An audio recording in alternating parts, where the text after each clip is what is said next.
I am, I think, 3 weeks into this series, and I told you at the very beginning that it was immature, that I typically like to let something marinate much longer, but I felt confident enough to, and plus the Lord just laid it upon my heart to bring the message.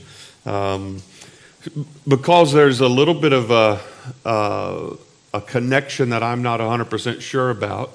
I'm really good with the application, and I think the application is solid and strong. But so the subtitle for this little talk is Laying Up Treasure and Praying Down Blessing. So that's the issue. I know that we are to lay up treasure, laying up treasure, praying down blessing. Are those two the same thing? Or are those two things connected to one another? In other words, is my ability or my effectiveness in praying in prayer connected in any way to the treasure that I'm laying up? And so that's the question. I've been asking you to sort of experiment with it the last 3 weeks. And what does that mean? And the laying up treasure part. One of our foundational scriptures in Matthew chapter 6, verse 19, it says, "Do not lay up for yourselves treasures in heaven," or treasures on earth, but lay up for yourselves treasures in heaven. Where your treasure is, there will your heart be also. So, we are commanded to lay up treasure in heaven. And I've been thinking, like, Lord, is that just for when we get there? And, like, how much are we going to need? When I get there, like, what's your economy like? We participated yesterday in the yard crawl, which means I stay home and sell our stuff, and my wife goes out and buys stuff while I am staying home selling our stuff. And we made so much money yesterday. We almost paid for lunch. And if you know lunch prices these days, that's like, man, you had a little fortune going on. We did, but we got to meet a lot of people, and it was fun. But yeah, the economy for the yard crawl isn't that great of an economy. Hopefully you get rid of some stuff, and if people just knew, like, hang out later afternoon on Saturday, folks give stuff away. I know, because we were giving stuff away. I was helping people load stuff up. But anyway, what's God's economy like? If I'm laying up treasure in heaven, is it only for then? I think in either next week or the week after, which we'll hope to wrap this thought up, I'll be able to prove that it's the treasure that we're laying up is not just for one of these days when we get to heaven. But I do believe we can access it now. And I do believe that the way we lay it up can help us in what we are trying to get accomplished here. So I lay up treasure when I do good to those who are unable or unwilling to repay the blessing. That's what laying up treasure is. And I got a few verses in just in a moment. But you lay up treasure when I'm doing good to those who are unable or unwilling to pay the blessing back. The Lord said, when you simply give to somebody who you know can give to you, and you're kind of then in some way planting a response from them, and there's nothing wrong with that. Fact is, civilization is kind of built on that. I'll help you and you help me, and it's a win-win situation. Absolutely nothing wrong with that. Fact is, there's everything good about that. You have neighbors that are helpful to you, and hopefully you're helpful to them. And you've got this, anytime we need them, or if I'm out, they'll mow my grass, and then when I help them, and there is nothing wrong with that. Knowing that your goodness toward them will also help them to encourage goodness back to you. That's good, and it's natural. What Jesus was trying to teach is when I know that I'm sort of investing for the return here, then it's not laying up anything there.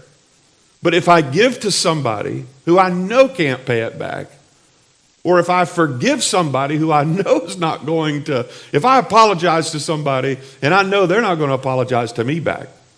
You ever done that? Like, I'm sorry. And then you're just waiting for them to say, I'm sorry too. And they never do. And then you say, is there anything you want to say? And you and they're like, no, I accept your apology. Like, all right, I think we're good here, right? If I'm only doing it for the response, there's nothing wrong with whatever it is to get the response.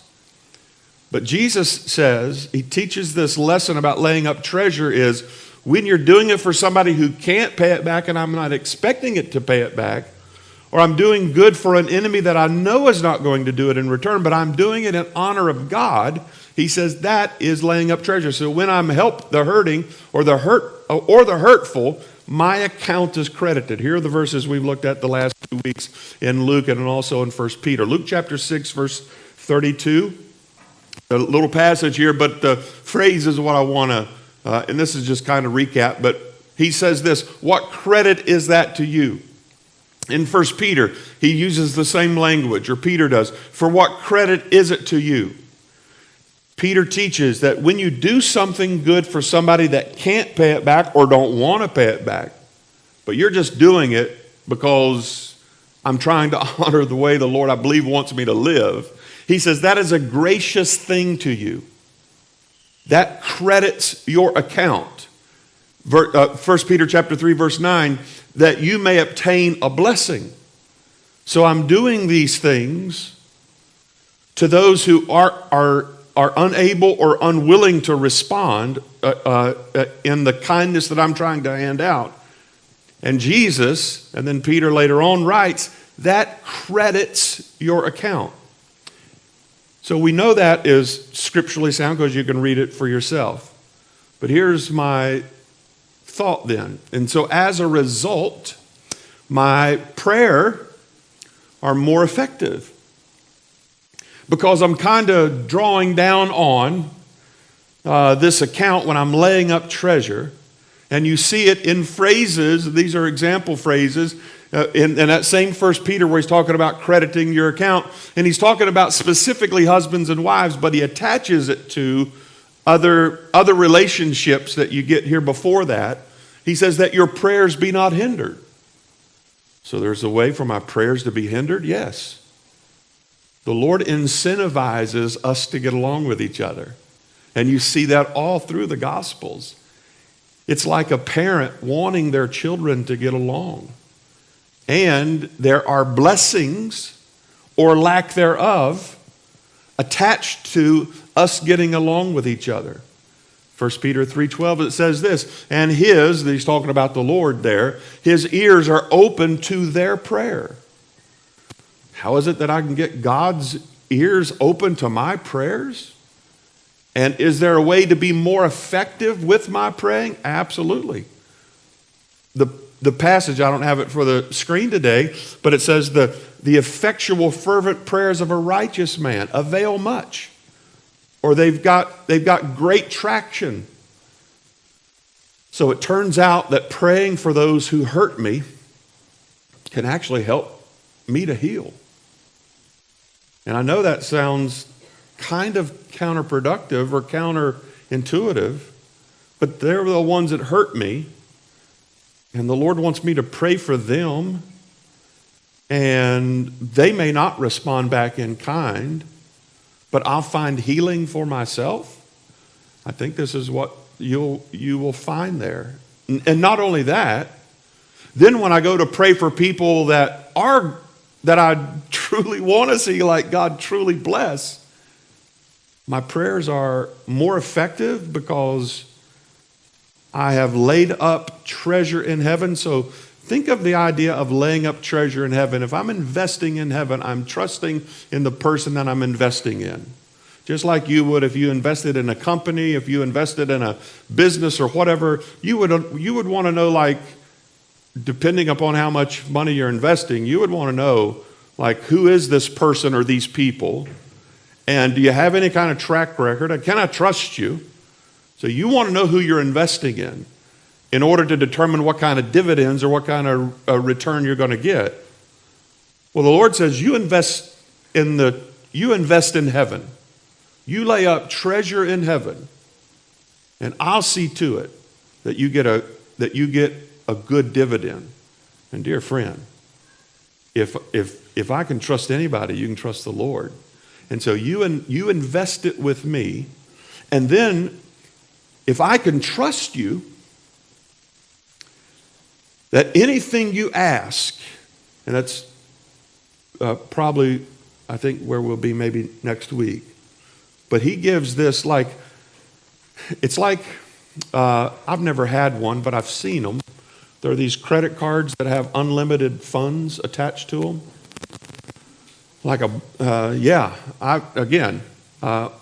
All of mine are like gift cards to Starbucks. But I've seen these credit cards that evidently are unlimited. Who would you hand that to? Especially if you were the one on the hook for the balance. I would really have to trust you, right? I mean, you would really have to trust that person. Like, I'm going to hand you this, and it's unlimited funds. And I want you, this is what the Lord longs to put in your hand. He tells us over and over and over again. He longs to put that kind of purchasing power, if you will, into our hands. But he's got to know that he can trust you to do kingdom work with it and not use it for your own benefit or to build your own kingdom under the auspices or under the disguise of, well, I'm doing kingdom work. So the Lord longs to do that. Turns out, so praying for those who hurt me can actually help me to heal. And I did this on week 1, so let me recount this again. What I'm not saying when I talk about praying for people that hurt you, that kind of a thing. What I'm not saying is stay quiet when you're hurt. Because in this day and time, and you didn't have to used to really do these kind of little caveats or these exceptions when I began to preach, I don't know, almost 40 years ago. But there's a lot of people who've experienced church hurt. And if it wasn't from the church, so to speak, it were people in church because they trusted. They went to church.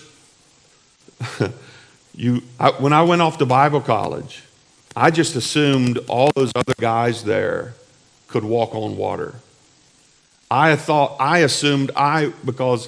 a lot of them were preacher kids and they just seemed to know so much more, and I was so intimidated, and I just assumed that, man, all of these guys, man, they're going to be on fire for Jesus, and I'm going to be the runt of the litter, and I'm going to try to do my best to keep up with their spiritual passion. Not so much at Bible college. I believe there were some of them that were truly on fire for the Lord. There were some of them that their parents made them go. And so you can imagine, you're in college-age kids, and the parents were like, they attach some sort of benefit if you go to 1 year of Bible college and I'll do whatever for you. And so they went, but they didn't want to be there. And so you can understand, people sometimes come to church who didn't grow up in church, and they just assumed, well, I went to church and I got hurt there. There was somebody that I confided in, and then turns out that what I confided in, I saw on Facebook 2 days later, or it's just like they get hurt. So what I'm not saying that you have to stay quiet when you get hurt. Speak up for yourself. Speak to somebody, because people who have a malicious, evil intent, especially in spiritual leadership, who use the the title of or the position of a spiritual leader, like within a church, whether it's the pastor or elder or somebody in leadership, sometimes they will use that position for their own benefit, and they can hurt a lot of people. And God doesn't intend for you to stay quiet and hurt in silence. So speak up. Nor does he, I'm not saying either to return to the one who hurt you. Meaning, you can forgive somebody and still not go back to what the relationship was before you got hurt. Fact is, forgiveness and boundaries run really well together. So I can forgive you, but that doesn't mean that you and I are going to have this relationship that we had before you broke the trust, right? You have to earn that back. So it's not automatic. And somebody says, well, I thought you forgave me. I did. I hold nothing against you. Fact is, I'm at a place to where I'm truly asking the Lord to bless you. And I mean that in my heart. But that doesn't mean that we have to have the same relationship that we had before. That's going to take some extra work. So forgiveness, I can forgive somebody, but I can also set some boundaries up for a future prospective relationship together. And what I'm not saying is offense, like getting our feelings hurt, and a criminal offense are the same. They're not the same. They're not the same. And so if you've experienced a criminal offense, you go to an authority. So don't sit in silence and sit in hurt just because, well, I think that's the Christian thing to do. No, if somebody is hurting you, manipulating you, it is not, the Lord is not honored for you to sit in silence and hurt. You go to an authority, and God instituted a judicial system that you have access to, and I would not. Now, once that thing is sort of played out, and then it's a time to like, what am I going to do now? Yeah, I would encourage you not to harbor or hold bitterness toward anybody, because we just know that that's going to hurt you. But so I hope I didn't make it too muddy. I've talked to us about spouses and bosses and other relationships. Let me talk to you about friends and friends. And what I mean by that is friends and friends. Finish this phrase for me. With friends like that, who needs an enemy? That's the kind of friends I want to talk about for just a few minutes this morning. Jesus related to you, the prophet Zechariah said of Jesus that he was wounded in the house of his friends. Friends sometimes cause the deepest cuts because they were friends. And I thought we were like friends. And then turns out we wasn't as close as I thought we were. And they said some stuff or they done some stuff. And you would say to yourself, man, with friends like that. And you find yourself when you hear a preacher or a teacher or somebody talk about pray for your enemies. You think, well, I'm praying for the person that I used to think was my friend. They sometimes, it's one thing when you get hurt by somebody who didn't know you, sort of like just stranger, the guy jumps out of behind the building and just, beats you up and robs you and leaves you on the corner. That's one kind of hurt. It's another kind of hurt when it was somebody that you trusted and you thought of friends. Job had some friends like that. Job and his friends. He was super rich and super humble. If you've ever read the book of Job, it's one of the oldest books, if not like the oldest written, recorded, not of the recorded history, but like when it was actually penned, one of the oldest books of the Bible. And the Lord brought Job up to Satan and said, have you considered my servant? He was very proud of Job. And it said that Job, like, he had thousands of camel. I don't know what you would do with that many camel. But he had thousands and thousands of stuff. And it says he was the richest man in all that region. So super rich, but he was also super humble, which is a really rare mix. Because a lot of times riches cause arrogance and pride. Job had the riches, but he also had a humble heart toward the Lord. In fact, many times Job would make sacrifices for his kids. Because his kids were kids of a super rich guy, and they wasn't as humble. And so Job just assumed that whenever they were partying in his absence, that they needed sacrifice. And so he would make sacrifice. They'd be like, oh, Dad, we had the greatest party last night. And Job, I'm sure, was thinking, I don't want to hear the details.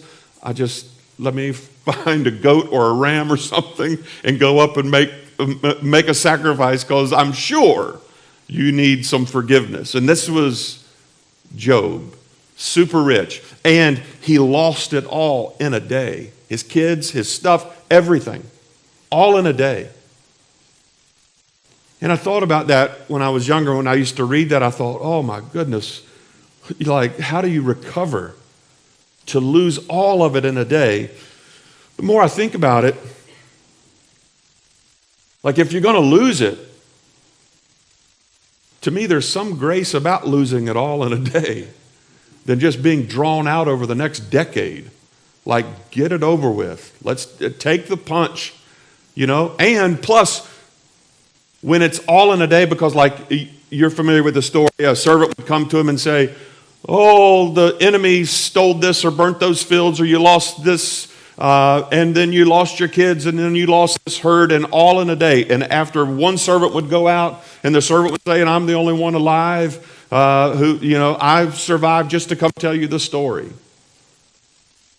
There was probably something in back of Job's mind saying, this isn't accident. This isn't by accident. There's something here. This pain, this suffering, there's a purpose behind it. And he responded really well at first. Remember, his wife said, curse God and die? And Job said, am I supposed to only receive good my whole life? And then the Lord giveth, the Lord taketh away. Blessed be the name of the Lord. Job responded so well at first, like a lot of us do. When the punch comes and the hurt comes, and it's like we fall on those worship songs or those scripture verses and we stand. But man, after a while, it's like, and I get in my own head and I start thinking, and why? And Lord, where are you? And his friends came to him. And they started okay, because it says they just sat with him in silence for like 7 days. Sometimes you don't know what to say, and it's just so good to show up. And they just sat with him. And so as you're reading that, you're thinking, man, those are some good friends, until they open their mouth. And it's just like, why don't we just go back to the silent treatment? Let's just play the silent game, quiet game. They started out okay, but it ended up nuclear. Their answer was a simplistic answer, which was basically, oh, you're suffering, it's got to be because you're sinful. That was their answer after he lost his kids and his wealth and everything else. Fact is, one of his friends said, you deserve worse. Like, with friends like that, certainly who needs an enemy? So it went on and on. And so, 13 chapters in, Job is saying, I wish I wasn't even alive. Like he's having, end of life kind of thoughts. And it's like, no wonder, because you're friends. What have you done, Job? Why would God be doing this to you? And again, like I said, the one you've probably actually done more. Because God, and they just could not fathom this amount of suffering, and there's purpose that's not connected to. Fact is, the suffering Job was going through is because God was impressed with Job. The absolute opposite of what his friends came along and said. And so it goes back and forth, and then there's a fourth guy that enters, and he's kind of a mixed messaging fellow too. He jumps on the friends, but then also jumps on Job and speaks up really good for God. A couple of things he said I don't think God would have signed off on, and it's almost like it's just so typical when you're swimming in all of the pain and all of the hurt and my friends who started out really well. So then God comes to his friends at the end of the whole thing. Chapter 41, 42. God comes to his friends and says, you three need to go ask Job to forgive you. Because if you don't ask Job to forgive you, I'm not going to forgive you, and I'm going to rain down wrath upon you for what you've said to Job. So his friends are like, oh, please, Job, would you forgive us? Now think just a second. Think what kind of position that puts Job in. Oh, you need me to forgive you? For all the hurt you've caused me over these many days of sitting here with me, you need me to forgive you? But that's not where God stopped. God also had an incentive for Job to forgive the friends. God wants his people together. And he wants us, if not helping each other, which would be really good, if we're not helping each other, at least can we stop hurting each other? That's like baseline. First, just stop hurting each other. And then, if we could grow to a place to where we can actually help each other, that would be awesome. But first, we're going to stop hurting each other. We're going to stop biting and devouring one another. We're going to do some forgiving. We may not be able to restore the relationship back. It may just, it just may not be, too much energy, and life has kind of moved on. But no ill feeling, no anything. Praying for that person, praying God would bless that person. But if there is a relationship in mind later on, there's got to be some new boundaries, and all of that is absolutely okay. But the Lord orchestrated this to come together. And you see it, to me, the key verse in all of the little book of Job is in Job chapter 42 and in verse 10. And it just says, this: after Job prayed for his friends, the Lord restored his fortunes and gave him twice as much as he had before. After Job prayed for his friends. We've been talking about laying up treasure, blessing those that would curse us, pray for those that would despitefully use us. And we're asking this question: if I'm doing that, laying up those treasures, will that make my prayer life more effective and effectual? This verse would suggest yes, because the Lord created this scenario to where he goes to the friends and says, you better get Job to pray for you. And then he goes to Job and says, I want you to pray for your friends. And he gets them to come together, and then the Lord is like, okay, now we can do some restoration. When Job prays for his friends. Experiment number 3, let me send you out the door with this. Pray this week. What old friend could I pray to renew to a renewed friend? With no quotation marks. What old friend could I pray for this week that the Lord might restore not only the stop the hurt or start the harm part, like get the infestation of bitterness out and all of that. And so at least we're not in a negative, running in deficit with this. But Lord, is there anybody like in my sphere, in my reach, that maybe you want a renewed friendship there? It's just a question that you could ask the Lord. What old friend could I pray for and maybe become a renewed friend? And just see what that does to your spirit. Just the consideration of praying for somebody that you have stuff there that I got to kind of work this out with them and get that out, get us on a no hurt, no harm level. And then, Lord, would you have something maybe for us? Maybe it's not like before, but is there some boundaries that I could set to have some semblance of a friendship with them? And if you're thinking like right now, no, the person that came to mind I have no interest in. Okay, that's fair. That's fair. All I'm asking you to do is just ask the Lord for it, because I think he'll speak to your heart about who you might be able to begin to sow some seeds of goodness to. Would you stand with me?